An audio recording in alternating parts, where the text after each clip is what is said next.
ಆತ್ಮೀಯರೇ, ಬಾಗಲಕೋಟೆ ಉಪಚುನಾವಣೆಯ ವಿಷಯದಲ್ಲಿ ಮೇಟಿ ಕುಟುಂಬದವರು, ಅವರ ಅಭಿಮಾನಿಗಳು ಹಲವಾರು ಹೇಳಿಕೆಗಳನ್ನು ಸಾಮಾಜಿಕ ಜಾಲತಾಣದಿಂದ ಜನರಿಗೆ ತೋರಿಸುವಂಥ ವ್ಯವಸ್ಥೆ ಮಾಡ್ತಾ ಇದ್ದಾರೆ. ಇಲ್ಲಿ ಮೇಟಿಯವ್ರ ಮೇಲೆ 4 ಜನ ಟಿಕೆಟ್ ಆಕಾಂಕ್ಷಿಗಳಿದ್ದರೆ ಅರ್ಜಿ ಕೊಡಲಿ, ಅಭಿಮಾನಿಗಳಿಂದ ಈ ರೀತಿ ಹೇಳಿಕೆ ಕೊಡ್ತಕ್ಕಂಥದ್ದು ನಿಲ್ಲಬೇಕು. ಉಮೇಶ್ ಅವ್ರ ಪರವಾಗಿ ಕೆಲವು ಜನ ನೀವು ಸ್ಟೇಟ್ಮೆಂಟ್ ಕೊಡ್ರಿ. ಯಾರಿಗೆ ನಾನೀಗ ಹೇಳ್ತಾ ಇರೋದು? ಮಹಾದೇವಿ ಅವರಿಗೆ, ಉಮೇಶ್ ಅವರಿಗೆ, ಮಲ್ಲಿಕಾರ್ಜುನ ಅವರಿಗೆ. ನೀವು ಯಾವುದೇ ಸಾಮಾಜಿಕ ಜಾಲತಾಣದಲ್ಲಿ ನಮ್ಮ ಪರವಾಗಿ ಏನು ಹೇಳಿಕೆ ಕೊಡಕೂಡದು ಅನ್ನುವಂಥದ್ದನ್ನು ನೀವು ಸಾಮಾಜಿಕ ಜಾಲತಾಣದ ಮುಖಾಂತರನೇ ಹೇಳ್ರಿ. ಪಕ್ಷದ ಶಿಸ್ತಿಗೆ, ಒಕ್ಕಟ್ಟಿಗೆ ಇತ್ತೀಚಿನ ಹಲವಾರು ಹೇಳಿಕೆಗಳು ಮುಜುಗರ ತರ್ತಾ ಇವೆ. ಕಾರ್ಯಕರ್ತರು ನೊಂದುಕೊಳ್ತಾ ಇದ್ದಾರೆ. ನನಗನ್ನಿಸ್ತದೆ ಇವರು ಅತಿಯಾದಂಥ ಹೇಳಿಕೆಗಳು ಒಬ್ಬರೊಂದು ಇವರಲ್ಲಿ ಒಕ್ಕಟ್ಟು ಇಲ್ಲೇ ಇಲ್ಲಲ್ಲ ಅನ್ನುವಂಥದ್ದು ಸಾಬೀತಾಗ್ತಾ ಇದೆ.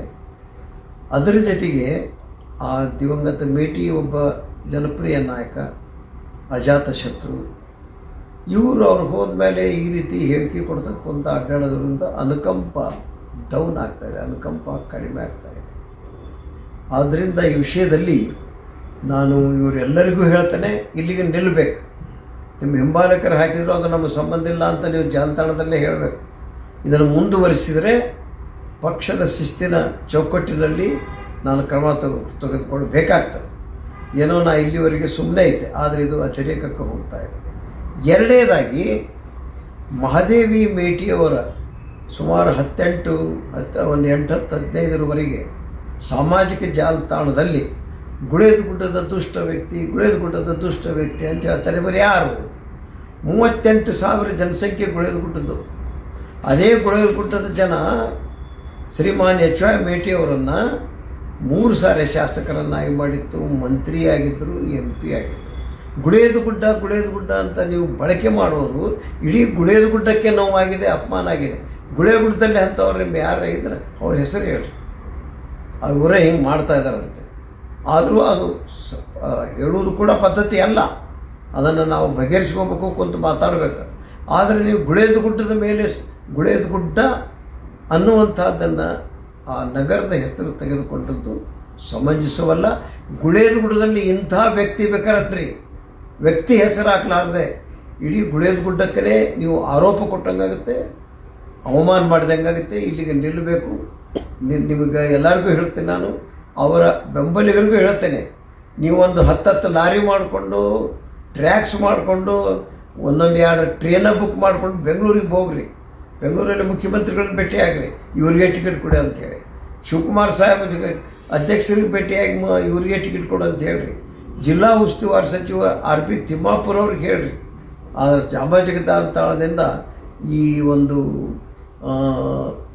ಏನು ಒಂದು ಕ್ರಮ ಇದೆ, ಇದನ್ನು ನಿಲ್ಲಬೇಕು. ಇದು ಪಕ್ಷಕ್ಕೆ ಹಾನಿಯಾಗ್ತದೆ, ಅವರ ಮನೆತನದಲ್ಲಿ ಒಗ್ಗಟ್ಟಿಲ್ಲ ಅನ್ನುವಂಥದ್ದು ಗೋಚರ ಆಗ್ತದೆ. ಇಲ್ಲಿಗೆ ನಿಲ್ಲಬೇಕು, ಎಲ್ಲರೂ ನಿಲ್ಲಿಸ್ಬೇಕು. ನಾಳೆಯಿಂದ ಏನಾದರೂ ಇವರು ಯಾವುದಾದ್ರೂ ಸಾಮಾಜಿಕ ಜಾಲತಾಣ ಬಂದರೆ ಅವ್ರ ನಂಬರ್ ಯಾವುದೇನು ತೆಗೆದು ನಾವು ನೋಟಿಸ್ ಇಶ್ಯೂ ಮಾಡಬೇಕಾಗುತ್ತೆ. ಇದು ಪಕ್ಷದ ಹಿತದೃಷ್ಟಿಯಿಂದ ಹೊರತಾಗಿ ಮತ್ತೊಂದು ಯಾವಲ್ಲ. ನಾವು ಅನ್ಯೋನ್ಯವಾಗಿ ದಿವಂಗತ ಮೇಟಿಯವ್ರ ಜೊತೆಗೆ ಬಂದಂಥವನು, ಈ ಮಲ್ಲಿಕಾರ್ಜುನ ಇರಲಿ, ಭಾಯಕ್ಕಿರಲಿ, ಉಮೇಶ್ ಇರಲಿ ಮತ್ತು ಮಹಾದೇವಿ ಇರಲಿ, ಈ 4 ಜನ ಮೇಟಿಯವರ ಮಕ್ಕಳನ್ನು ನಾನು ನಮ್ಮ ಅಣ್ಣನ ಮಕ್ಕಳು ಎನ್ನುವಂಥ ಭಾವನೆಯಿಂದ ನೋಡ್ತಾ ಇದ್ದೆ.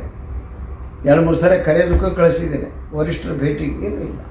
ಆದ್ದರಿಂದ 4ರಲ್ಲಿ ಯಾರಿಗೆ ಕೊಡಬೇಕು? ನಾನು ಸ್ಪಷ್ಟವಾದ ನಿಲುವು ಹೇಳಿಬಿಟ್ಟಿದ್ದೇನೆ. ಮೇಟಿಯವರು ಚುನಾಯಿತರಾಗಿದ್ದರು, ತೀರಿ ಹೋದರು.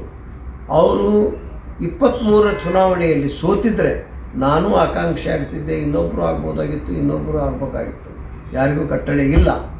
ಆದರೆ ಮೇಟಿಯವರು ಇಲೆಕ್ಷನ್ನಲ್ಲಿ ಗೆದ್ದದ್ದರಿಂದ ಅವ್ರ ಕುಟುಂಬಕ್ಕೆ ಈ ಟಿಕೆಟ್ ಹೋಗಲಿ ಅಂತ ಬಹಿರಂಗವಾಗಿ ನಾನು ಹೇಳಿದ್ದೇನೆ, ಈಗಲೂ ಹೇಳ್ತಾ ಇಲ್ಲ. ಅದು ವರಿಷ್ಠರಿಗೆ ಬಿಟ್ಟು ವಿಚಾರ. ಯಾರಿಗೆ ಕೊಡ್ತಾರೋ, ಬೇರೆದವ್ರಿಗೆ ಕೊಡ್ತಾರೋ ನನಗೆ ಗೊತ್ತಿಲ್ಲ, ನಮ್ಮನ್ನೇನು ಕೇಳಿಲ್ಲ. ಆದರೆ ಈ ರೀತಿ ಬೆಳವಣಿಗೆ ಇದು ನಿಮಗೇ ಪೆಟ್ಟು ಬೀಳ್ತದೆ, ಇಲ್ಲಿಗೆ ನಿಲ್ಲಿಸ್ರಿ ಅನ್ನುವಂಥದ್ದೇ ನನ್ನ ವಿನಂತಿ, ಮನವಿ. ಅವರ ಹಿಂಬಾಲಕರು ಅಭಿಮಾನಿಗಳಿಗೂ ಇರುವುದು ತಪ್ಪಲ್ಲ. ಈ ಬಹಿರಂಗ ಹೇಳಿಕೆಯನ್ನು ಅವರ ಅಭಿಮಾನಿಗಳು ನಿಲ್ಲಿಸಬೇಕು, ಅವ್ರ ಬಂಧುಗಳು ನಿಲ್ಲಿಸಬೇಕು ಅಂಥೇಳಿ ನಾನು ಸ್ಪಷ್ಟವಾಗಿ ಈ 4 ಜನರಿಗೆ ಹೇಳೋದಲ್ಲದೆ ಅವರ ಅಭಿಮಾನಿಗಳಿಗೂ ಹೇಳ್ತಾ ಇದ್ದೇನೆ. ಸಾಮಾಜಿಕ ಜಾಲತಾಣದಲ್ಲಿ ಇಲ್ಲಿಗೆ ನಿಲ್ಲಿಸ್ರಿ, ನಿಮ್ಮದು ಟಿಕೆಟ್ ಬೇಕಾಗಿದ್ದರೆ ಬೆಂಗಳೂರಿಗೆ ಹೋಗ್ರಿ, ಕೇಳಿರಿ, ಬರ್ರಿ. ಆವಾಗ ನನಗೆ ಯಾವಾಗ ಏನು ಕೇಳ್ತಾರೆ ಅನ್ನೋದನ್ನು ನಾನು ಅವಾಗ ಕೊಡುವಾಗ ನಾನು ಸಾರ್ವಜನಿಕ ಹಿತದೃಷ್ಟಿಯಿಂದ, ಪಕ್ಷದ ಕಾರ್ಯಕರ್ತರ ಹಿತದೃಷ್ಟಿಯಿಂದ ಏನು ಕೊಡಬೇಕು ಕೊಡ್ತೇನೆ. ಈ ಬಹಿರಂಗವಾದಂಥ ಈ ಚಟುವಟಿಕೆ ನಿಲ್ಲಬೇಕು.